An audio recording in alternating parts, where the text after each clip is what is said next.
Assalamualaikum warahmatullahi wabarakatuh. Teman-teman, untuk kali ini kita akan update informasi tentang perkembangan harga Bitcoin atau perkembangan kasus-kasus yang dialami oleh dunia kripto. Jadi di sini ada sebuah artikel yang menarik memprediksi tentang harga Bitcoin seiring dengan masuknya volume perdagangan 40 miliar. Jadi ini pertanyaannya, apakah sedang terjadi pembelian Bitcoin secara besar-besaran oleh para paus atau para pemilik pemodal besar?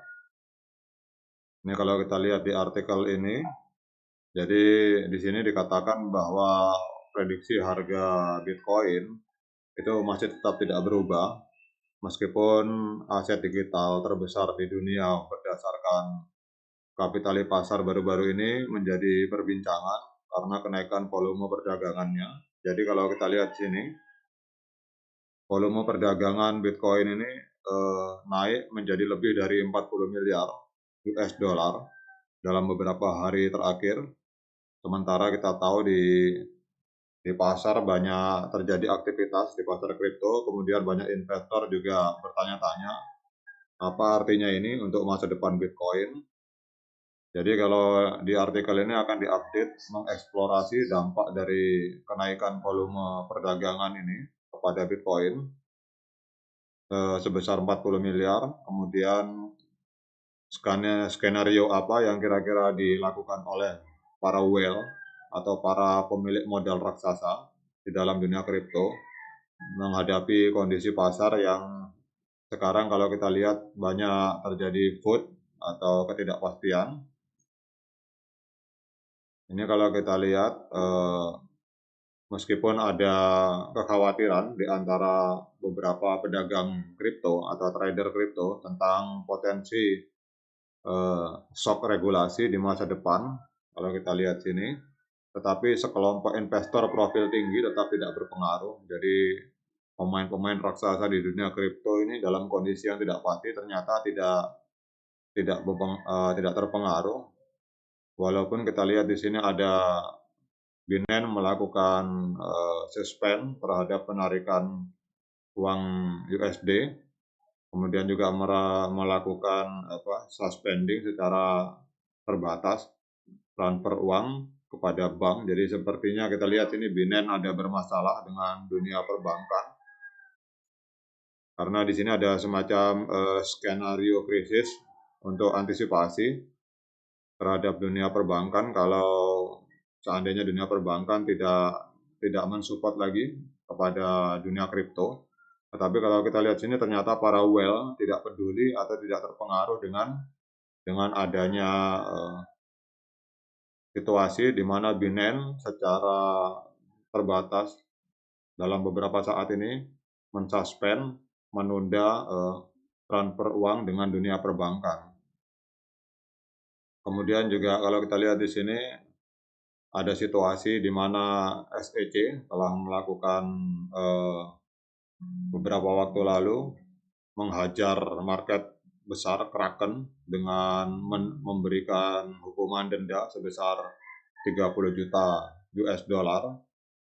Itu pun tidak mempengaruhi para whale dengan profil tinggi, artinya para whale yang memiliki aset raksasa tidak terpengaruh dengan peristiwa itu, walaupun ternyata ada penurunan harga juga di Bitcoin secara tiba-tiba. Kemudian juga kalau kita melihat di sini, setelah penyelesaian kasus atau settlement 30 juta itu juga CO Brian Armstrong, ini kalau CO dari Coinbase ini, memberikan peringatan bahwa SEC kemungkinan melarang staking kripto secara keseluruhan. Apalagi ada komentar terbaru dari Gary Gensler ini, bahwa perusahaan cryptocurrency akan diminta untuk memberikan informasi lengkap di masa depan. Jadi kalau bahkan Gensler ini menyatakan, kalau kita lihat ini Kalau seandainya perusahaan kripto mau bertahan hidup di market Amerika, maka satu-satunya cara adalah mematuhi undang-undang atau hukum yang ada di Amerika. Ini rumor ini tentang akan adanya gerakan yang lebih jauh dari SEC untuk menghajar dunia kripto. Ini dibahas oleh CEO dari Coinbase, Brian Armstrong. Sekarang yang kita amati adalah analisis tentang pergerakan apa yang sedang dilakukan oleh para whale atau para pemodal besar. Jadi di sini whale ini adalah investor besar yang memegang jumlah uang yang signifikan dari aset tertentu, dan mereka juga memiliki kemampuan untuk mempengaruhi pasar secara signifikan dengan tindakan mereka. Jadi di pasar kripto, walaupun adanya banyaknya kasus-kasus hukum, kegiatan para whale ini dapat memiliki dampak yang signifikan pada pergerakan harga aset digital termasuk Bitcoin. Ini kalau dilihat di sini, di data dan statistik terbaru menunjukkan bahwa kenaikan volume perdagangan saat ini kemungkinan besar disebabkan oleh keterlibatan para whale di market. Kemudian analisis aktivitas mereka ini memberikan wawasan kepada kita semua tentang tren pasar, dan juga akan bisa membantu para investor retail, terutama pemain-pemain kecil seperti kita ini, untuk membuat keputusan berdasarkan pergerakan follow the money. Gitu. Ini kalau kita lihat sini ada informasi, jadi para whale yang memegang lebih dari 1 juta US dollar dalam nilai Bitcoinnya, itu memanfaatkan penurunan harga. Jadi pada saat terjadi anjlok harga karena banyaknya kasus itu, ternyata diam-diam para whale, yaitu orang-orang atau individu yang memegang Bitcoin dengan nilai lebih dari 1 juta US dollar, itu memanfaatkan penurunan harga dengan membeli lebih banyak Bitcoin pada saat harga mengalami penurunan.